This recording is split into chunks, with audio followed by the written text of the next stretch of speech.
अब हम पढ़े 9th की केमिस्ट्री चैप्टर 5, उसका टॉपिक है हमारे पास बॉइलिंग पॉइंट। बॉइलिंग पॉइंट हम पढ़ रहे हैं, ये रख लो।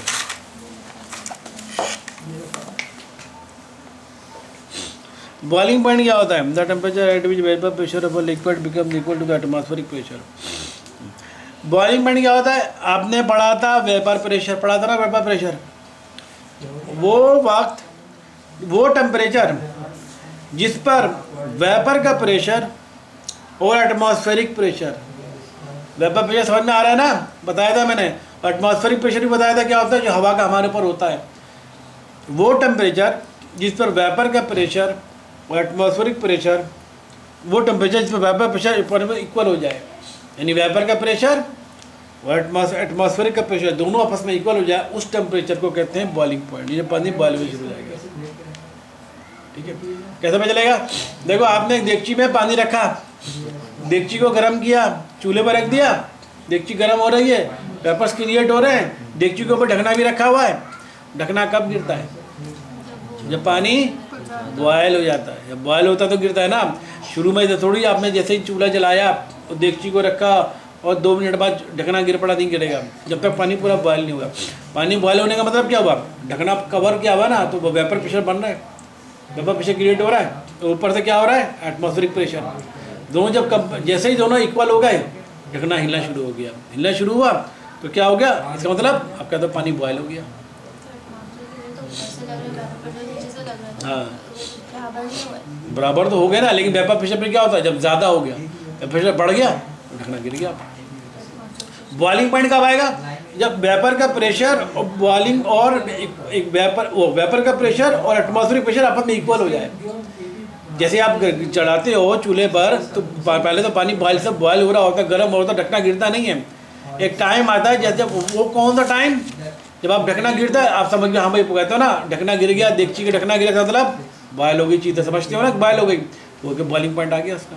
यानी मतलब आपका वेपर का प्रेशर और एटमॉस्फेरिक प्रेशर इक्वल आ गया। अब वेपर प्रेशर और बढ़ा, ज़्यादा बढ़ गया, वेपर प्रेशर आपके एटमॉस्फेरिक से ज़्यादा हो गया, तो ढकना गिर पड़ा आपका। समझ आ गई बात? ये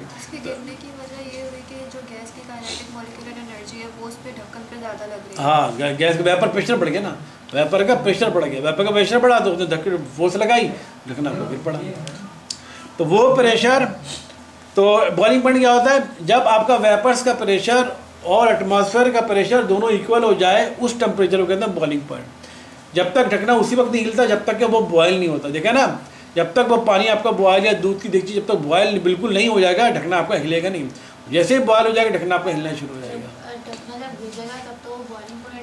जब बॉइलिंग पॉइंट उस वक्त हो जब इक्वल हो गया, जैसे ही इक्वल हो गया तो मतलब बॉयल हो गया। अब ढकना हिलने का मतलब हुआ अब वेपर प्रेशर मजीद बढ़ रहा है, अब बढ़ा तब गिरने वाला है। ये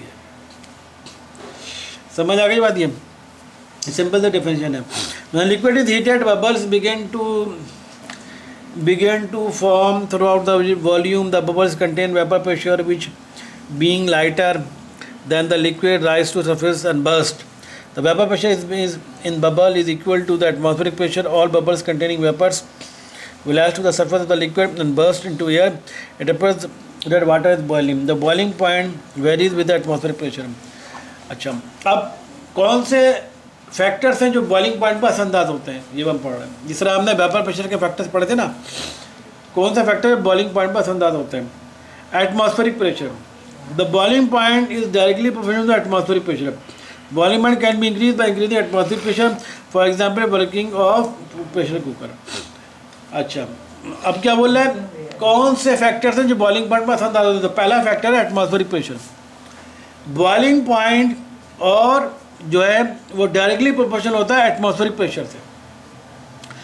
boiling point can be increase by increasing atmospheric pressure. जितना ज़्यादा होगा बॉइलिंग पॉइंट उतना ज़्यादा होगा। जाहिर बात है, एटमॉस्फेरिक प्रेशर ज़्यादा है, ऊपर का प्रेशर ज़्यादा है। अब तो उस चीज़ को गर्म करने में ज़्यादा टाइम लगेगा, वेपर प्रेशर बढ़ेगा ना, जाहिर बात है बॉइलिंग पॉइंट बढ़ेगा। ऊपर का प्रेशर ही बहुत कम है, तो हल्की सी चीज़ में गर्म थोड़ी देर गर्म करोगे वो बाहर आ जाएगा, जो बॉइलिंग पॉइंट आ जाएगा। तो वेपर प्रेशर, आपका एटमॉस्फेरिक प्रेशर जो है वो अगर ज़्यादा होगा तो बॉइलिंग पॉइंट भी ज़्यादा होगा। यानी आप जिस तरह आप हमें कहने का मकसद ये है कि कौन सी चीज़ जल्दी गर्म होती है, कौन सी चीज़ देर में गर्म होती है। जो चीज़ जल्दी गर्म होती है उसका बॉइलिंग पॉइंट ज़्यादा होगा कम होगा? जो चीज़ जल्दी गर्म हो जाए वो जिसको बॉइलिंग पॉइंट ज़्यादा होगा कम होगा, कम होगा ना। बॉइलिंग पॉइंट कम है तभी तो जल्दी गर्म। 30 डिग्री सेंटीग्रेड गर्म हो गई वो, बॉइलिंग पॉइंट कम हुआ। और एक चीज़ 100 डिग्री सेंटीग्रेड पर जाके गर्म हो रही है तो उसका बॉइलिंग पॉइंट ज़्यादा हुआ। तो जो चीज़ का बॉइलिंग पॉइंट कम होगा वो जल्दी गर्म हो जाएगी, और जो चीज़ का बॉइलिंग पॉइंट ज़्यादा होगा तो वो देर में गर्म होगी, ठीक है। तो अब हम बता रहे हैं कौन कौन से फैक्टर बॉइलिंग पॉइंट पर असरअंदाज होते हैं। तो पहला चीज़ है बॉइलिंग पॉइंट एटमॉस्फेरिक प्रेशर के डायरेक्टली प्रोपोर्शनल है। एटमॉस्फेरिक प्रेशर ज़्यादा होगा तो बॉइलिंग पॉइंट उस चीज़ को बॉयल करने में ज़्यादा टाइम लगेगा, बॉइलिंग पॉइंट भी ज़्यादा होगा। एटमॉस्फेरिक प्रेशर थोड़ा सा होगा वो चीज़ जल्दी बॉयल हो जाएगी, सही है। तो boiling point can be increase by increase atmospheric pressure ज़्यादा बढ़ाएंगे तो बॉइलिंग पॉइंट भी कम होगा, एटमॉस्फेरिक प्रेशर कम करेंगे तो बॉइलिंग पॉइंट भी कम होगा। हम ज़मीन से ऊपर जैसे जैसे ऊपर जाते हैं तो हमारा एटमॉस्फेयर का प्रेशर कम होता है ज़्यादा होता है, कम होता है। तभी अगर आप माउंट एवरेस्ट पर जाकर पानी को बॉयल करोगे तो उसका बॉइलिंग पॉइंट 100 डिग्री सेंटीग्रेड नहीं निकलेगा बल्कि कम निकलेगा। कितना? 80 डिग्री सेंटीग्रेड, 70 डिग्री सेंटीग्रेड, क्योंकि आप बहुत हाइट पे चले गए। जैसे जैसे हाइट पे जाओगे एटमॉस्फेयर प्रेशर कम हो गया, एटमॉस्फेयर प्रेशर कम हुआ तो बॉइलिंग पॉइंट भी कम हो गया। पानी का बॉइलिंग पॉइंट 100 होता है ना, तो ज़मीन पर आप नॉर्मल घर में जब पानी को बॉयल करते हो तो बॉइलिंग पॉइंट क्या आता है? 100 डिग्री सेंटीग्रेड। वही पानी को जब आप माउंट एवरेस्ट जितनी ऊंचाई पर लेके जाओगे तो उसका बॉइलिंग पॉइंट कम हो जाएगा, थोड़ी देर में जल्दी बॉयल हो जाएगा। समझ आ गई बात ये? क्योंकि जितनी हाइट पे जाओगे एटमॉस्फेरिक प्रेशर कम होगा, एटमॉस्फेरिक प्रेशर कम होगा तो बॉइलिंग पॉइंट जल्दी आ जाएगा। समझ आ गई? दूसरी चीज़ है nature of the liquid, liquid की नेचर पर डिपेंड कर रहा है तो बॉइलिंग पॉइंट डिपेंड ऑन तो बात समझ में आने वाली है। पोलर मॉलिक्यूल्स, पोलर लिक्विड और नॉन पोलर लिक्विड की बात हो रही है। पोलर लिक्विड्स और नॉन पोलर लिक्विड्स में पता है ना फ़र्क? पोलर लिक्विड है तो हाई बॉइलिंग पॉइंट और non polar liquids low boiling point. बताया था ना मैंने, पोलर लिक्विड्स का बॉइलिंग पॉइंट ज़्यादा होता है और नॉन पोलर लिक्विड्स का बॉइलिंग पॉइंट कम होता है। क्यों? नॉन पोलर मॉलिक्यूल्स में फोर्स ऑफ अट्रैक्शन ज़्यादा होती है तो बॉइलिंग पॉइंट भी इनका ज़्यादा होता है। और non polar molecules, non polar liquid में फोर्स ऑफ अट्रैक्शन भी कम होती है तो उनका बॉइलिंग पॉइंट भी कम होता है। Number 3 intermolecular forces. The intermolecular forces play a very important role in the boiling point of the liquid substance having stronger intermolecules have high boiling point। जिन liquid के मॉलिक्यूल के दरमियान इंटरमॉलिक्यूलर फोर्सेस ज़्यादा होगी उनका बॉइलिंग पॉइंट ज़्यादा होगा। उनको ज़्यादा गर्म करोगे तब तो मॉलिक्यूल टूटेंगे ना, तब वह वेपर से बनेगा। और जिन लिक्विड्स के मॉलिक्यूल के दरमियान फोर्स ऑफ अट्रैक्शन कम होगी उनका बॉइलिंग पॉइंट भी कम होगा। हल्के तो गर्म का होगा, दोनों मॉलिक्यूल अलग हो गए। समझ आ गई बात? तो तीसरी चीज़ है टेम्परेचर, चौथी चीज़ है इंटरमॉलिक्यूलर फोर्सेस। इंटरमॉलिक्यूलर फोर्सेस ज़्यादा होगा तो बॉइलिंग पॉइंट भी ज़्यादा होगा। जैसे मिसाल के तौर पर जैसे सॉलिड चीज़ है, सॉलिड चीज़ का बॉइलिंग पॉइंट क्यों ज़्यादा होता है?